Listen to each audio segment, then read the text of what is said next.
Mamacita, ¿dónde está Santa Claus? ¿Dónde está Santa Claus? You know what? Christmas is over too quick. It's all that build-up. Then, bam! Trees all dried out. Family leaves. And there's everywhere. You know, Jordan Lyons, you're a good man. Maybe I did something right after all. Welcome to a very special edition of Home and Podcast. This week we're covering El Camino Christmas. Good morning, Jordan. Good morning. I don't remember actually being in that movie, but... Yeah, well, I had to sub out Jordan Lyons for Eric Norris, but I just wanted to... I was rewatching this morning, and I wanted to get some of that stellar end of El Camino Christmas dialogue. I really saw myself a lot in Eric, so it just makes sense that you would do that. Yeah, he's something of a doppelganger of yours. And, thematically, we don't want to, I mentioned before we want to make this evergreen, but we're recording this before Christmas. It's going to hit after Christmas, so it just seemed just kind of on point for us and for the time that this is going to be released. So, yeah. Yeah, well, and it's Tim Allen, so we didn't have a choice, right? We had no choice. We are covering El Camino Christmas today. Jordan, anything you wanna talk about before we get into it? We want to make this one a little bit more concise. Yeah, it's not going to be 2 hours. We're not going to be talking about this for 2 hours. It's going to be 4. Yeah, it's going to be a mega marathon.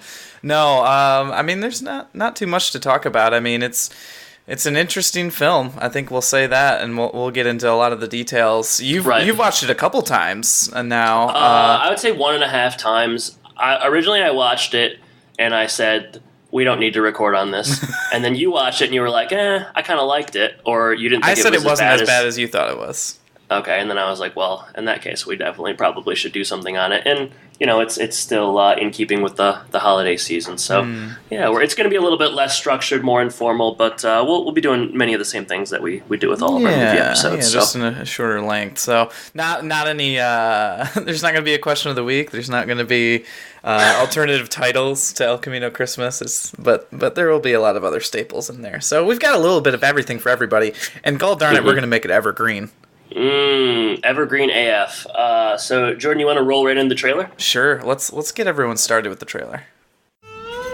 Christmas Eve has turned into a nightmare for a group of people being held hostage in the liquor mart behind me. Get that away! No! I ain't putting it down!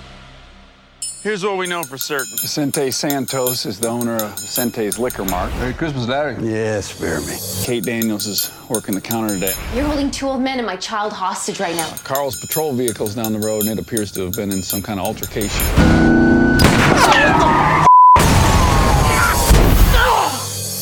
And then we have Eric Norris. He may or may not be the hostage taker. Close the blinds. Sit down. You're starting to act like a damn police officer. Thank you, sir. What are you doing here anyway? My father used to live here, so I came here to try to find him. Him and his partner arrested me for no reason. That ain't true. He had weed and crystal meth paraphernalia. That Drano. And the weed was his. No I got back up coming. It's a bunch of dumb out there. The suspect was released. He escaped. Freeze! Stand down. Man down? No. Stand down. Stand down. What do you want for Christmas? To get out of here, for one. Be careful. We want to get everyone out of here safely and reunited with their loved ones. What are we going to do? We're going to get a time machine going. I hope he won't forget to crack his castanets and to his reindeer say. No, and no. Now, off. You got yourself in a real mess here. We can't negotiate with a crazy person. It's not a damn movie, Billy. You're not Samuel Jackson. All right, Mamacita, I go sleep now.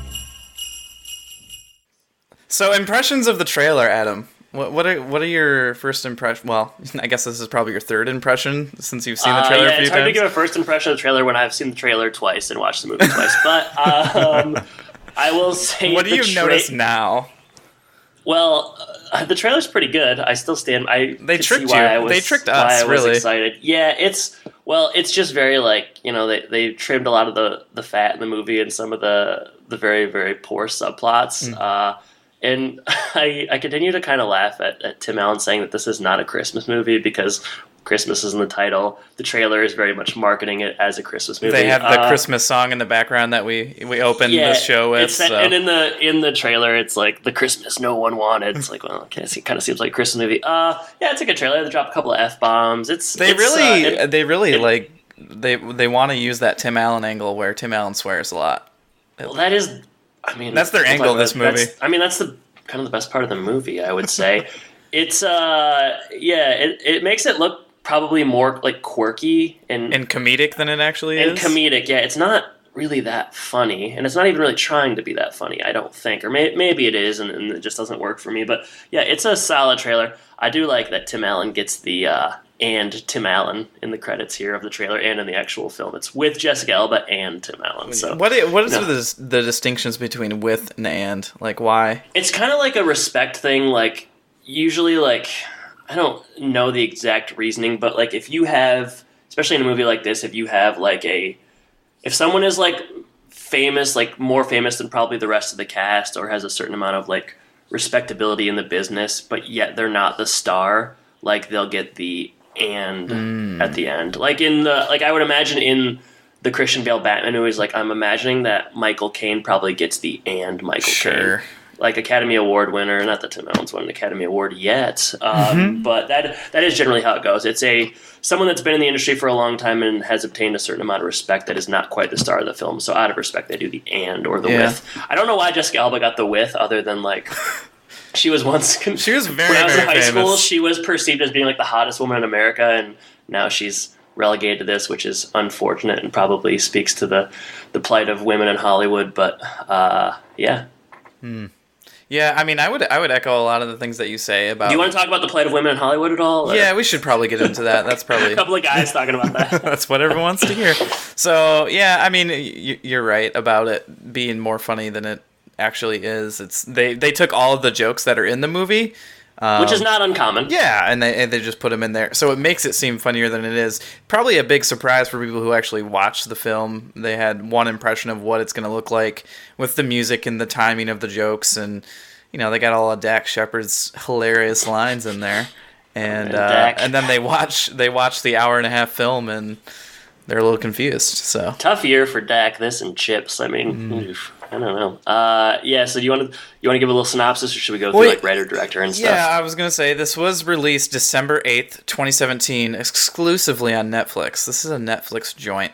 I've got a very short plot synopsis here, and then we'll go into a lot more stuff. But basically, the plot is a young man, played by Luke Grimes, seeks out a father he has never met and ends up barricaded in a liquor store with 5 other people on Christmas Eve.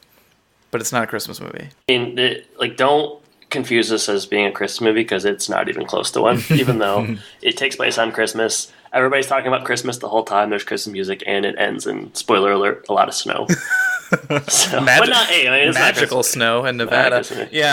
Plot keywords, there are 2. We're not going to go into them, but I thought they were appropriate. So the plot keywords are F word. It's actually just F word. And then Christmas tree. So that's all they got for those. Those are 2 of the better plot words you're gonna It's come pretty across. good. I think it's accurate too. As a recent joinee of IMDb Pro, I'm gonna be getting a lot more plot keywords for us. Oh man, you're gonna be digging in that gold mine. Yeah. So I'll talk a little bit about writer, director, and stuff. So director David E. Talbert, best known for. Give me 1 minute.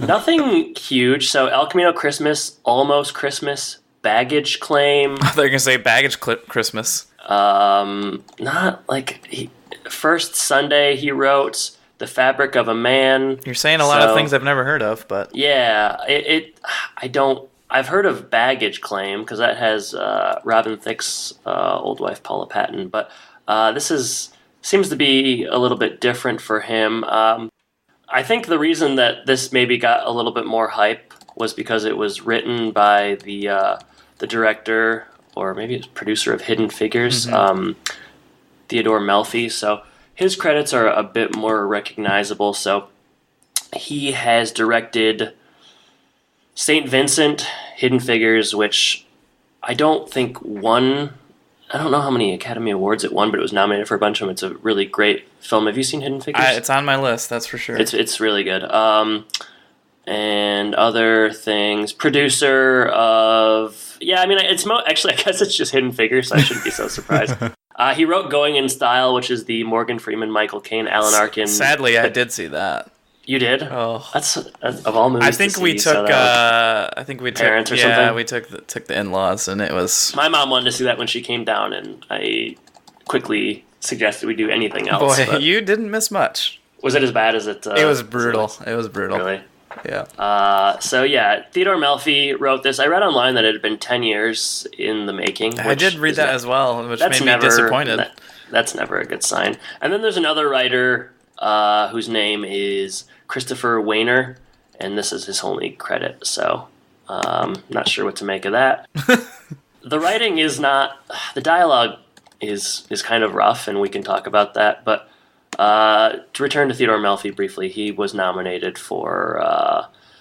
Hidden Figures was nominated for Best Motion Picture of the Year and Best Adapted Screenplay, so, it's not He's got a little pedigree. It's not often that on Home and Podcast we get a lot of... Oscar kind of crossover, so it's and I would like to tell you that it shows up in this specific iteration, but El Camino Christmas, it's about as far from the Oscars as you can get, in my opinion. But yeah, well, and we'll get to the ratings later, but I think the ratings also agree with you. So yeah. So I mean, in terms of cast, it's pretty robust. I'm not saying that there's a lot of A-listers, with the exception of Tim Allen, who I consider to be an A-lister, but we could probably get more into bios and stuff as we get into the plot. Anything else you want to cover here before we get into it? Do you want to do trivia and goofs? Let's do it. All right. There's only a couple, and they're kind of both related to the same thing, but it talks about there's a line where Dax Shepard says, or his character, who's his character? Is it Billy? Billy. He is Deputy Billy Calhoun. All right, so if I were to write a Nevada cop, that's what I would name him too. Where there is a crossover between Home Improvement and El Camino Christmas is the great names that they have. So yeah, Billy Calhoun sounds like somebody that would bully like Randy or Mark. Absolutely. So Dax Shepard's character says, "I could work as a negotiator." His boss says, "This isn't a movie. You're not Samuel Jackson." Samuel Jackson was in a movie called The Negotiator, where he was the negotiator himself. So I guess that's trivia. That's very weak trivia. Yeah, well, this one's good too. So when Kurtwood Smith arrives at the liquor store, Tim Allen tells everyone to shut the blinds before RoboCop starts shooting. This is a reference to his role he's an antagonist in RoboCop. So get to it. Sorry. That's at least sort of winking. I don't know. Yeah, it's okay to reference something an actor has been in when he's in that movie, but Samuel Jackson wasn't in this, so that just kind of seems stupid. Did you see the scene where Tim picks up the hammer, and it was like an obvious homage to Home Improvement? Just kidding. Oh my god! Did you see it when Jonathan Taylor Thomas walked across the desert? Yeah, in the background he was one of the bums in the motel, wasn't he? Yeah, he was one of the guys that beat the crap out of. He was kicking him. Yeah, he's kicking. That's how he felt at the end of Home Improvement, and that's how he feels now. Yeah, he just wanted out. So yeah, I guess we can get into the plot after that. Sure. Yeah. Okay. So I didn't take any notes. Either did I. So it's not going to be as robust, like you said. All right. So we will just work our way through it. So basically, and a lot of stuff's going to be out of order, but fine.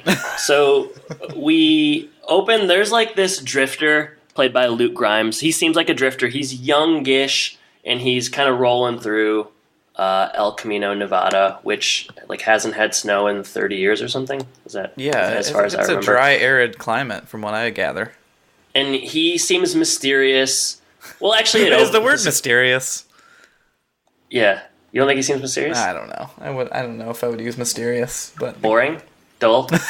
Wouldn't by the end maybe. I guess I should also say it opens with with a shootout, and then they flashback. Oh yeah, they do the flashback thing. It has Dax Shepard again, Deputy Billy Calhoun, and Kurtwood Smith, Sheriff Bob Fuller.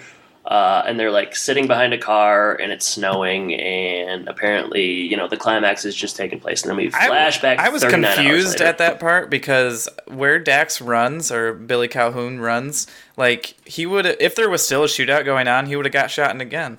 Or shot again. Got shot. He got shot in El Camino Christmas. So, I mean, and then he runs around to the other side of the cop car. So, I don't... It's weird that this movie isn't that, like, realistic. It's strange. Well, it should be. Yeah, it should be. And then we flash back 39 hours later. You got Luke Grimes, Eric Roth rolling into town. Mysterious. And there's a lot of different... He's mysterious, as I've said. He's so... It's like, what's this guy doing? Why is he here? And there's a lot of like different side plots going on. Around the same time, we meet Vincent D'Onofrio plays Carl Hooker, who is the like, real antagonist of the film. He's like a living iteration of the devil. I would say like this he's guy, brutal. You want to talk about no redeeming qualities. That's like, it. The first time we see him, he's like looking at porn. He's looking at at work, right? At like work, a magazine? he's like looking at a dirty magazine. He's a cop. Yeah. He's looking at a dirty magazine at work. He like pulls out a flask from his boot. He's like scratching his balls. He's a bad... I don't know if he's actually doing that, but he's a that bad is something hombre. I can imagine him doing it. He's just like the worst guy. You got Kurtwood Smith, who wakes up in bed, and he's just like old, and that's kind of his character trait. Like he's grouchy. Crotchety. He's kind of like that 70s show, but older. So he's just... That's all that guy does. Yeah, he's just grouchy. Like. He does it well. I don't agree with that. I don't really like him. You don't like him as grouchy boss? No, I don't like that 70s show. I don't really either. I never liked it. No. That's that 80s show though I really liked. Just wait till that 90s comes out.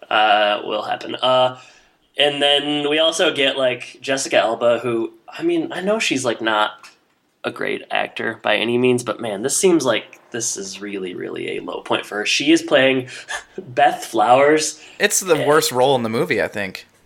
It's really bad, and she has nothing to do. And why is she there? She's Is she like an investigative reporter? Yeah, but she Camino, Nevada. She wants a big break. She has to cover all these terrible stories. Like go somewhere else. Yeah, it's a very small town. And seemingly, yeah, she's covering basically like a children's Christmas play, and she's like, and she's pregnant. Yeah, so and it's all that stuff is going to be really important later. Everything comes together in a very satisfying climax. You got the worst performance in the film is her name is Kate Daniels, and I mean maybe she's probably a fine actress otherwise, and maybe it's the writing here, but like she's playing there's a lot of single mothers in this movie. She's playing a young single mom who works at the liquor mart, which eventually like is where the most of the story takes place, though not as much as I maybe would have liked. And she's got a son. Lives with her mom. She lives with her mom, who is like all horned up, and we're supposed to think is like bad because she wants to find a man. Like the daughter's like really mad because the mom. She's on the prowl. Yeah, big deal. You're a single mom too, so I'm not sure why she's so judgy. I think the problem is like she's not family oriented at all towards her existing family. I feel like she is pretty good to the kid. The kid may or may not be autistic, which is probably the worst part of this movie, because like it's just like so it doesn't really fit at all. And there's like the kid is just like he's like a normal kid, but he won't talk. And they go to the doctor, and the doctor's basically like, "Hey, we think your kid might be on the spectrum." And she's like, No, I don't think so. He's going to talk when he's ready." And that is just very. I would very say strange. There's not a lot of redeeming characters in this movie. Did you think that Tim was redeeming? We'll set up Tim momentarily. Yeah, but I felt like he was. I didn't say there was none, but I mean they expect you to like. Be on her side, Kate Daniels' side. They expect you to be on Eric's side, I think. And basically, you're supposed to be intrigued by him, and you're supposed to like feel for her, and I didn't.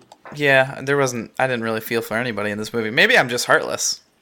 At this Christmas time, that's possible. Dax plays. I felt for Dax. A bumbling cop who also owns a hotel. That was a strange plot point there, where he. He checks into the hotel. Eric checks into this like motel as he's gonna, search around this town.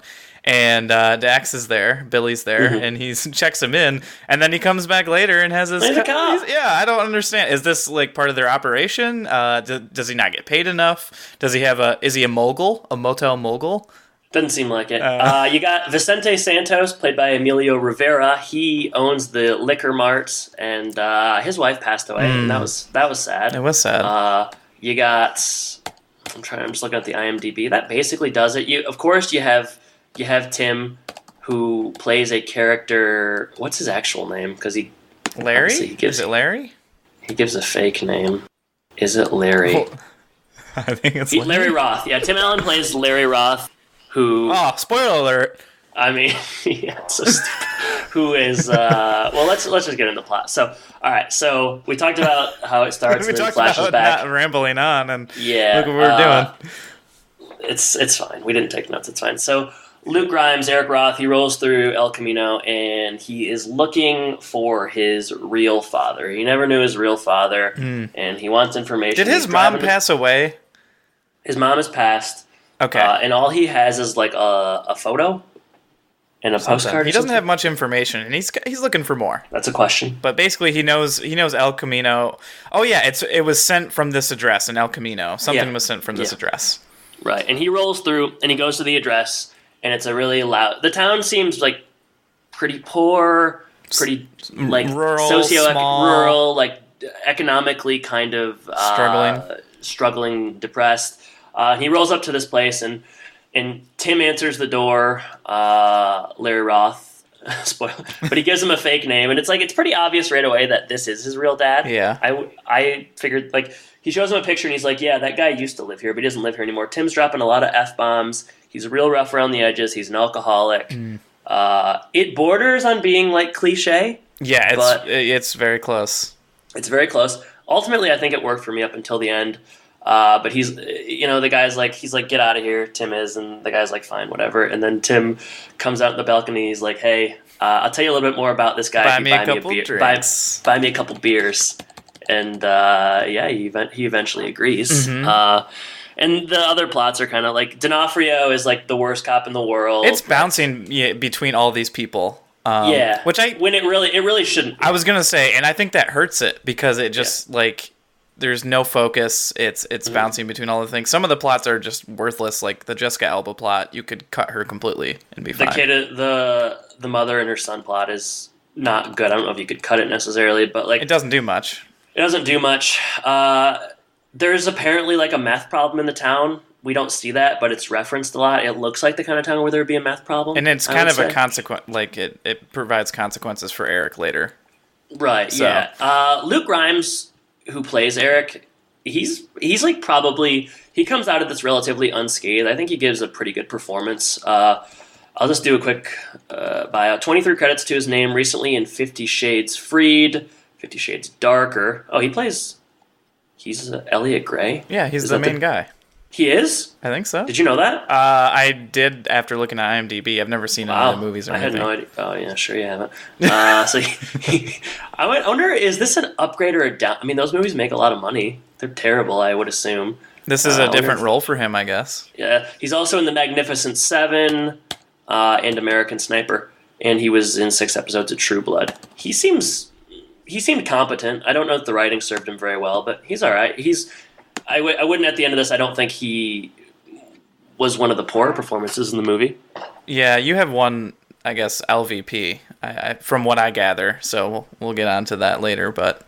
Sure. I think, honestly, I think a lot of the characters, or the actors in this movie were not bad as much as the lines were bad, and, like, the storyline.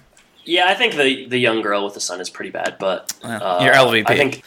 Yeah, 100%. I think it's about as wooden as you can get. So, yeah. He's coming into town. They go out to a bar. Yeah, they're on their way to the bar. If you want to see a movie where Tim Allen drops F-bombs, rolls a joint in a car, drinks Jack in a car, gets into a fight. Drunk at the bar. Shoots a guy, and then ultimately is savagely shot up to death, then this is a movie for you. I 100% get why Tim Allen took this movie. Absolutely. He wanted to break all of those personas that he's, from the Santa Claus and the America's Dad type of role. This is the opposite. And he does it. I mean, this is it definitely delivered. You see Tim Allen in the trailer dropping an F-bomb, and that is it only gets more and more kind of R-rated from there. They go to a bar, and like they just like Tim's kind of like bumming off of. He's not giving any information. He's just trying to like squeeze him for all he's worth. Yep, getting a couple of drinks and getting some money for the jukebox, and he's already drunk because before he's even taken any drinks, he's like bumping into these people and almost gets into an altercation. Well, Jordan, he's an alcoholic, and if you're an alcoholic, you are just always drunk. Always, constantly, 100% of the time. So he doesn't seem to enjoy life, and we'll find out later that he had some bad experiences in Vietnam. Gosh, that's so bad. Oh my gosh. You said, that is his character is very close to the cliche. And then I guess it probably is. I think maybe if it were anybody but Tim Allen, I probably would have thought it was bad. But I was just happy to kind of see him doing something different. Basically, there's this bar scene at the end. Eric Roth leaves, and then he's had enough at this point, right? He's just like frustrated. Tim Allen stays.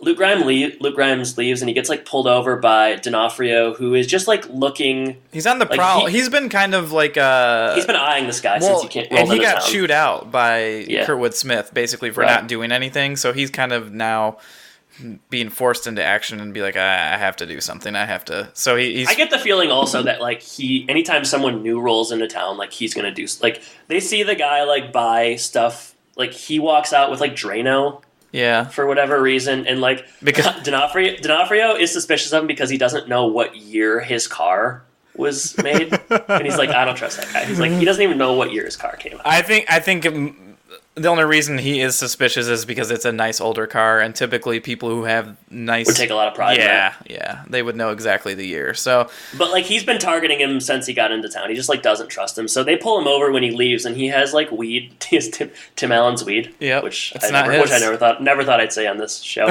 He has Tim Allen's weed in his car, and like they book him, and they're cutting back and forth. Like they take him to the jail, and they just like DOnofrio like roughs him up real bad. Like they tie him to a chair. Well, there's the chase scene. The all-important chase scene.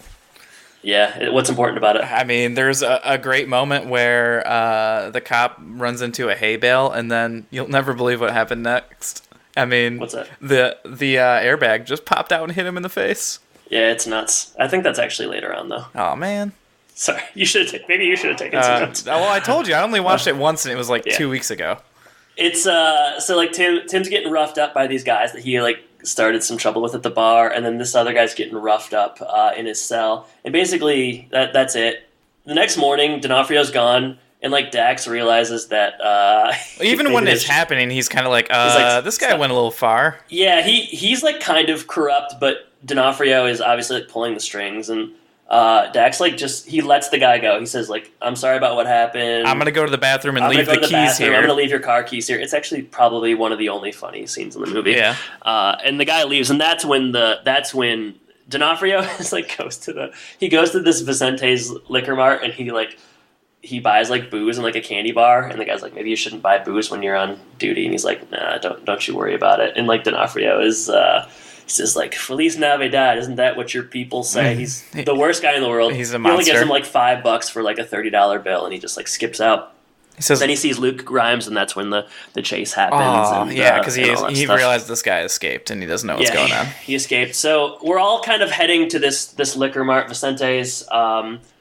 Luke Grimes is like chased in there by DOnofrio. Tim Allen just happens to be in there because he's an alcoholic. And he wants more alcohol. Need more alcohol. The girl has been called in there earlier because she's the only one that knows how to like fix the cooler. Yeah, there's a special and she brings her son, and he's chased in there. DOnofrio chases him in, and he shoots him in the leg. Tim Allen shoots him in the leg, and that's kind of where I would say the plot actually starts. It's too much buildup. Like it takes a long time to get there. 45 minutes to get them in this specific like liquor store, and then that's kind of when the plot starts. Yeah, and why does Tim shoot him in the leg? He's afraid. Like because DOnofrio shoots up in the air and he says shots fired. Like so, because like he's pursuing this guy completely without merit.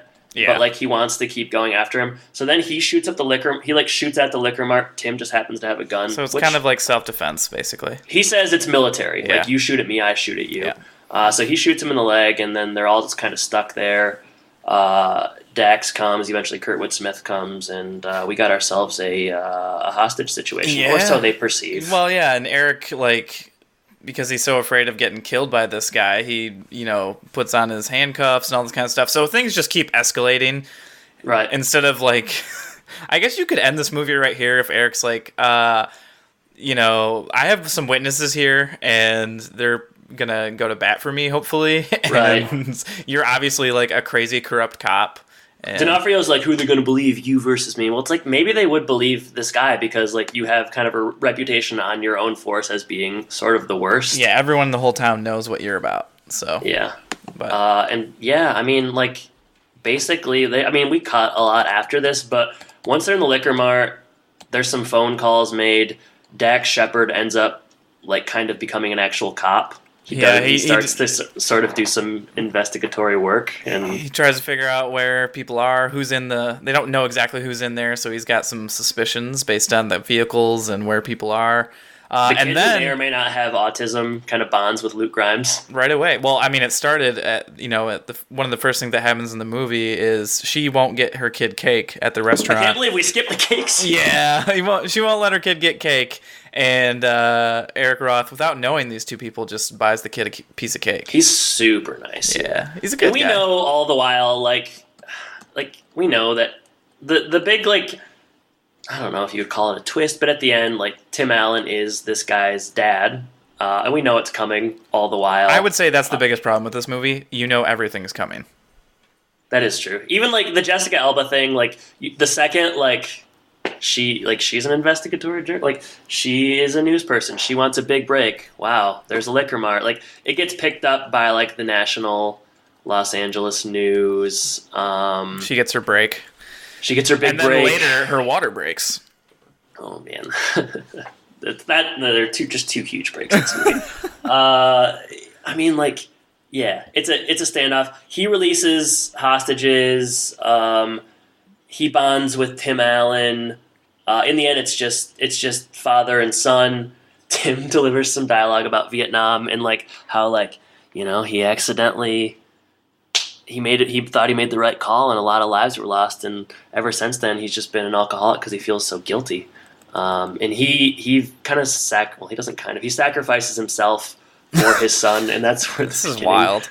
The quotes from the beginning, and, like, this is, like, it's supposed to be so poignant, but, like, and I'm not saying that, like, Tim is acting poorly here. I don't think he is. He's probably doing the best with the dialogue, but, like, it's so hammy. It's just like he sounds like I don't know. It's like a lot of, like, Eric Roth, what do you want for Christmas this year? Maybe I can save you after all. I wasn't a good dad, but maybe I can do this. And it's like, you think, like, that we're making it sound worse, but that's basically what it is. So we sound just like Tim Allen there. They released the daughter. Actually, before this, like, there's a point where, the feds are going to come on scene here, and Kurtwood Smith is like, we're going to take this town. This is our town. We're going to take care of the situation. Yeah. And so that's, this is the point where it's all going to break loose here. And at this point, like, Vicente runs in front of the freaking door for some reason and puts his arms up, and then the cops start shooting him because they think he's, like, gonna come out here and start shooting them, basically. Even though like they know that he's not, like, the guy, like, he's just the Mexican guy that's near the store, so they just, like, blow him away, like, or so we think. Oh my gosh, so stupid. But like, they shoot him like 100 times. Yeah, he's dead. He should be dead. Yeah. And he just lays, like, on a bunch of crap in front of the door and through the glass and stuff. So if he's not dead, he's at least bleeding. And, they, like you said, they let out some hostages, and then Tim goes out and... Well, before that, there is this very poignant moment where the young boy who probably, they say, has autism, he finally speaks... Eric fixes his toy car, and the boy says, "Thank you." And then my favorite part of this movie is his mom says, "Those were really good words." those sure were good words you just said. She's so shocked by the fact that she speaks that her son speaks that she can't speak anymore. So yeah, she's like, those sure she doesn't know the words to use then herself. Tim sacrifices himself. He goes out. He's like, "I can get you out of this situation. I wasn't a good father." Yeah, and correct me if I'm wrong. At some point, there is, like, a scene where Vincent D'Onofrio's character like goes off on the people in the room and says like, remember all the things that I've done for you. Yeah. So I guess we're supposed to be like, oh, he is. It's supposed to be redeeming, but it's not. Like, no. They make this guy like so irredeemable evil from the onset. Like, yeah, he's irredeemable. Like, there's nothing you could do. Like, this guy. Yeah, he does eventually. Like, he dies, right? He died. Yeah, you know what would be good? I think maybe if he would have bought the cake for the kid at the start. Just some balance, yeah, you know? Yeah, you're right. Anything, because he's like the worst, and when he dies, it's like, oh, good, great. Yeah, we're like, oh, fine. One less problem in this town, I guess. Tim wants to help his son. He has a gun. He takes a cardboard cutout of like a Bud Light girl with him. Why? I don't know. And he goes outside and he stands there, and like by this point there's a huge crowd around. There's the feds, there's the local. I like it when the feds come in and they're like we're gonna take over. The local guys are like, no, you're not. It's like if the feds want to take over, they're taking over El Camino. This is game. El Camino PD. Game over. Tim comes out and delivers essentially like he's like the life of man, futile. It is just like it's very supposed to be it's, like reflective and philosophical, and it's not. It's not. He pulls out like a gun, just the gun that, and you know he's so smart ahead of time. He wipes off all the fingerprints with his shirt, you know, of his son. Yeah, the kid. Yeah, so like it's gonna look like it's on him. They blow him away. He dies. This is when Kirsten said, "What a nasty movie." It is like pretty dark. It's like a dark comedy with no comedy. It's a perfect blend. It feels like a Lifetime movie for 75%, and the final 25% of the movie is so like just like dark and depressing. Straight murder. But there's like a really happy ending, so that makes sense. There's a lot of happy endings. What are they? So yeah, after this happens, Vicente somehow did not die. He lives. He's on a beach somewhere. I couldn't tell. I couldn't tell if this was him supposed to be in heaven or him like recovering, because I thought he should be dead. Like, there's no way he could possibly be 100% is not dead. It would have been cooler if he would have been in heaven, but no, he's 100%. Like, so he's recovering on a beach in Mexico. He got shot no less than 15 times in like the heart. He's dead for sure, but he's not. So he meets like a new woman down there, and so we're supposed to believe that he will finally be able to rekindle some love after losing his wife. And then we learn that Eric and Kate are together, so they're one happy family except for the dad. He's staying in El Camino. Yeah, he's such a nice town. He's had such a good experience there thus far. He's found I can see why a home. he'd want to move there. That's for sure. What else? I mean, those are the two that I remember. I guess Kurtwood Smith, like. Oh, he does something. Oh man, I wish I would. Does he retire because he's had enough? No, he's like it's really. That's what he should have done. Yeah, I should have written this down. He like, I think he learned Spanish. Oh, does that sound familiar? I mean, maybe. Why would he do that? Maybe I'm making that up. That's what you wanted to happen. He has like some kind of something happens at the end. Is he in like Dax, anger management or something? Maybe. One of those, yeah. Dax he starts to become a real cop. He's like running for some sort of a sheriff. He's supposed to be the sheriff of the town. D'Onofrio's dead. Vicente's good. You got everybody. I want to know if Kate's mom got her boyfriend. She get with the dentist. Yeah, that's what I want to know. The dentist. They definitely went bowling. That's for sure. It's a happy ending to a pretty unhappy movie, and that's basically roll credits, fade to black. I'm not sure we did a great job of explaining it. It was a ramble of sorts, but it's kind of how the movie is. Where so too is the movie. Yeah, it's bouncing back and forth between all these different things. I didn't want to take notes as I watched it, so I didn't. And I think we did a good enough job. So Jordan, highs and lows. Highs and lows. I don't know. I mean, maybe I'm. Perhaps I don't mind the Kurtwood Smith character as much as you do, the grumpy man. I think he does an adequate job, and he's got. We learned that the only reason that Dax is kind of on the force is because he's like our son-in-law, I think. Oh yeah. Yeah, so that's why he's there in general, and their relationship isn't really developed. But I thought Billy Calhoun Dax is.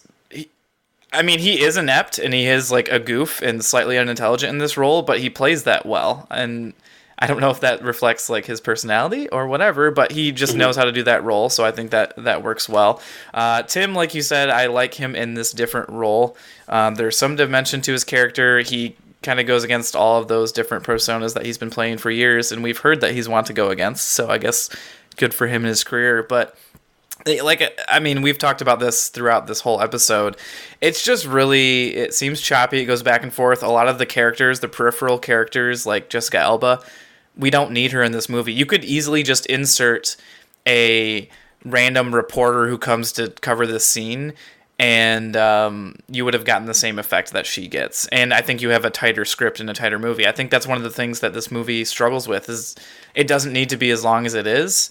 And so it's only like 85 minutes. It's not long in any case. And so it still doesn't need to be that long. So I don't really understand how Vicente Santos lives. I don't understand the lines at the end that Tim has to deliver. All those philosophical lines that you've discussed earlier and opened the podcast with. But I don't know. It's hard to sympathize with any of these characters. They tried to redeem a couple of them, including the sheriff who gets killed, but he's impossible to redeem.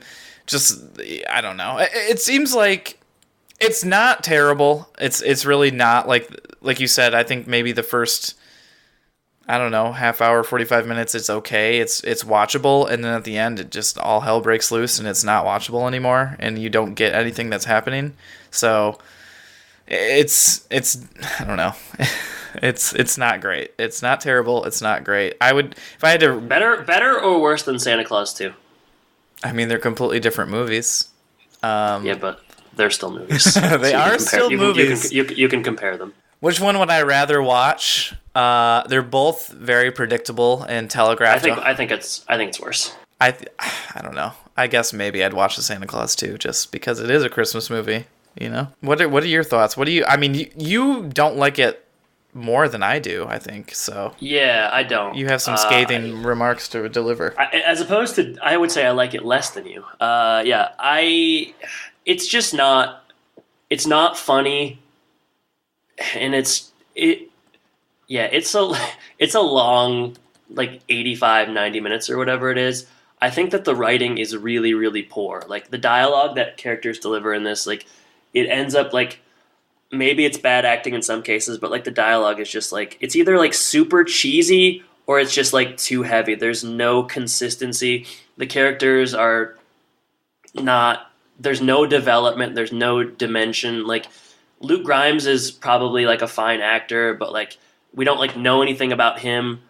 The girl with the son, like that subplot, like the subplots are just like really, really bad. I think they needed to get them into this hostage situation sooner, and they needed to make it like a bottle episode or like a bottle thing where it's just like they're in one location the whole time and they don't leave, because like it takes so long for them to get to this liquor store, and like I guess I just wanted more of that. That's like what I thought this was going to be. It was like a hostage movie, but it takes 45 minutes to get there, and then when they get there, it's not even that good, so it's difficult.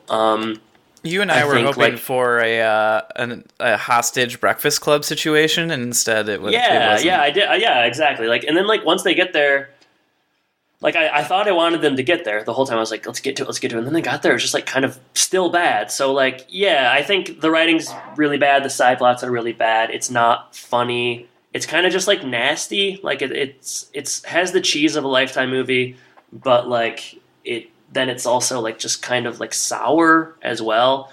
In terms of what I liked, like Tim Allen is delivering an interesting performance. I guess it's probably like his version of like Bad Santa, where he's just like trying to sort of subvert stereotypes, and he does a pretty good job. Like I enjoyed, it was fun to see him do these things up until the end where like he has to like act like some kind of like a philosophical savior, which was bad, but probably not his fault.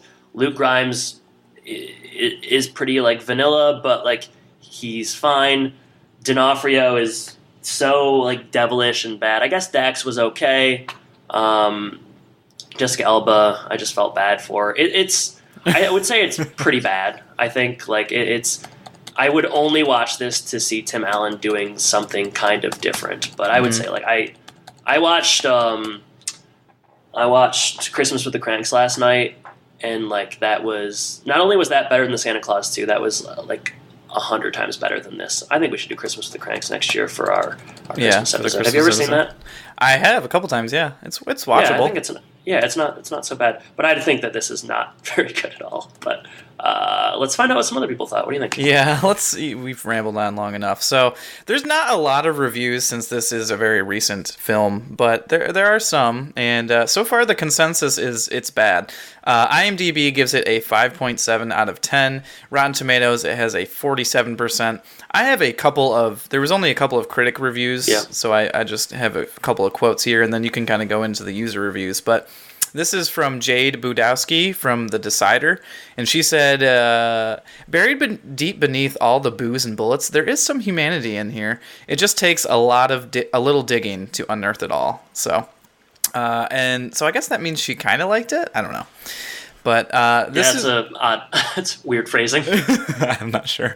But Brian Orndorff of Blu-ray.com says, dreadful, but it's difficult to tell who's to blame for this mess, which I think is kind of what we would say. Actually, we would probably say that who is to blame is the writing. The writers, because I think these are good actors, and I think they have a good performance. They can deliver good performances, but it's just not there. So, all right, I've got some on IMDb. I'll just read a couple. So, we'll start with this one. 5 out of 10, average movie, written by C.J. Foraki. El Camino is pretty average. Nothing really excels here, and I don't particularly think it's worth watching. The writing is uneven, sometimes good, sometimes terrible, and the acting is the same. Tim Allen was good. So was Kurtwood Smith. Everybody else fluctuated. Sometimes it felt like they were able to act. Other times it felt like they were just reading lines from off camera. So, yeah, I would agree. I would say that's exactly how I feel. Much more succinct and concise version of what I feel. Here's another one. Disheveled mayhem in one joke. 1 out of 10, written by Chum Griffin. I was expecting this movie to be a comedy, and I think the movie did try a joke that worked about halfway through. I wonder what that was. Then it drifted into drama of a sort of mixed with action of a sort. That's weird. A really woeful sort, it turns out. The movie script would not be greenlit by anyone with an ounce of insight and foresight. It is very apparent that product placement paid for this movie. Shame on you, Ben and Jerry's. The film did affect me emotionally on one level. I felt sorry for Tim Allen, so that's only plus, really. Finally, the Christmas in the title is probably in it because the film is released around Christmas and the filmmakers want you to think, oh, a Christmas film. Nothing to cheer you up here at all. Avoid watching and clean your toilets instead. More pleasure to be had, I reckon. Wow, scathing. All right, and I'll read one positive one here. Pretty darn good, but not for everyone. First warning. If this were a rated film, it would be rated R, not only for the multiple F-bombs, but the subject matter and plot. Second warning. This ain't Hallmark. There are some funny moments, but overall, this is pretty dark. It's not a typical Christmas movie. In fact, there isn't a super strong connection to Christmas. That said, I enjoyed it a lot. Tim Allen is definitely playing against type. I believe it's hard to play stupid convincingly, but Dax Shepard pulls it off. Michelle Milet looks very familiar, but upon checking IMDb, it's doubtful I've ever seen her before. I predict we'll see a lot more of her. The rest of the star-studded cast turns in an excellent ensemble performance. It's a bit predictable in parts, but still a very enjoyable movie, and in the end, you really are in the Christmas spirit. Oh, wow. Yeah. So, I like that. Michelle Milet looks familiar, but I guess I haven't seen her before. She'll be in things later. Great, yeah. There's obviously a wide array here. I tend to... I guess, what would you rate this on a scale of 1 to 10? I have a rating. So 5 is completely average? Yes. 5.5. I say 3. Solely, I agree with most of. Well, I don't agree with the last one, but everybody seems to think Tim is the high point, and I would agree with that. It's not the worst movie I've ever seen, but it's probably one of the worst movies I've seen in a while. Unfortunately. Yeah, I just feel like the expectations were so different from the trailer and then what they delivered, and I don't know if the movie knew what it wanted to be, because at some points it's I wouldn't say light, but at the beginning, there's some jokes in there, and then it gets super serious, and there's no more jokes, and then everyone dies, and then all of a sudden it's a joke again at the end. So it's a tonal disaster, yeah. Yeah. Total and total. I don't know about total, because you gave it at least a 3. It's not a 1. So yeah, that is true. That is true. It's not a 1. I don't know what a 1 would be. Maybe Santa Claus 3 or something. But yeah, it's. Check it out. Let us know what you think, I guess, would be my big take. Don't watch it with your kids. Don't watch it with your kids. Well, no, but I like the great debate of, is it a Christmas movie? Is it not a Christmas movie? I still think it's trying to be a Christmas movie, but... Yeah, it's definitely trying, although Tim does not want you to believe that. Yeah, well, I guess I get why. But how do we shut this thing down, Jordan?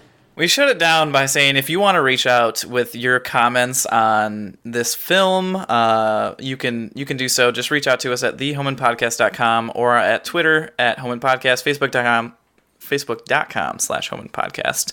And I think that's about it. We don't have any other news to share, and we're not going to do any polls or anything for this. I don't know. Maybe you'll do a poll. Do you like El Camino Christmas or not? Do you think El Camino Christmas is good or bad? It's hard to tell when people are watching it. Doesn't seem like a lot. I haven't heard a lot of buzz. I haven't heard any of my friends say anything about it. Do you have, a lot of your friends watch Tim Allen Christmas movies? Well, just like anything. I mean, I feel like... What's the buzz around Celebration? No, I feel like a lot of our friends have Netflix and they'll watch whatever new movies come out on there, and I haven't heard much from anybody, so... Hey, Jordan, impromptu question of the week here. Oh, boy. Give me a couple of New Year's resolutions. I always do trying to read a certain amount of books. So this last year, I think it was 48 books, and I reached that. So I'll up the ante this year. You read a book a week, give or take? Was it 48? I'm pretty sure I did. Seems really high. I'll have to look at my Goodreads because I track them on there. You want to give your username so people can follow you on Goodreads? Yeah, I've even got my author stuff on there. I think it's really. I think it's Lyons Jor. I think it is either that or Jordan Lyons. You'll find me. You'll see me on there. So read more books. Anything else? What about podcast resolutions? Podcast resolutions. I mean, we're always looking for like our great white whale. You know, we're trying to get Tim on there. I know you've made that kind of your resolution. That is my resolution. By January 1st of next year, I would like to think we would have been able to get Tim Allen on the podcast. If not, it'd be nice to talk to some more cast members. We got Karn pretty early on in our run, and I would like to. Been dry. The well's been dry since then. It's dry spell. The white whale. They call me Ishmael. You know. You did. Tim. You did get some memorabilia. Oh yeah, did I not talk about that on here? I guess I haven't.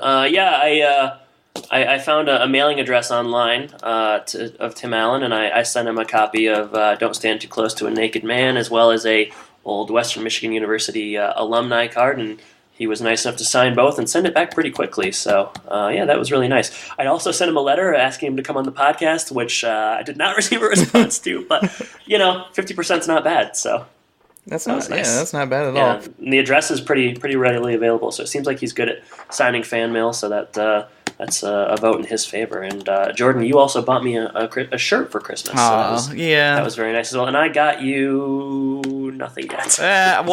Mine was a surprise. I didn't really want you to get me anything, but just to put a dovetail on the reading challenge, my challenge was to read 40 books this year. I read 50 so far. Wow. So I don't know.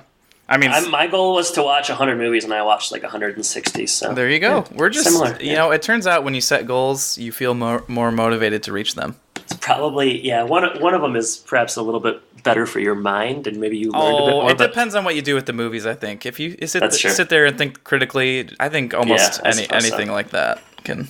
Well, that's nice of you to say. Yeah. Well, this episode will probably come out around the New Year, so wishing everyone a Happy New Year. Watch El Camino Christmas if you want, though I don't know that we would necessarily push you to do so. We will return with Home Improvement for the first time in a while next week. Jordan, do you know what episode we're covering? I don't remember, but it's getting towards the end of the season 3. It's going to be Home Improvement, and we're almost done with season 3, and you can look forward to that. Happy New Year to all. Jordan, thank you for joining me. Listeners, thank you for listening. Take care. Eric Norris. Take care, everybody.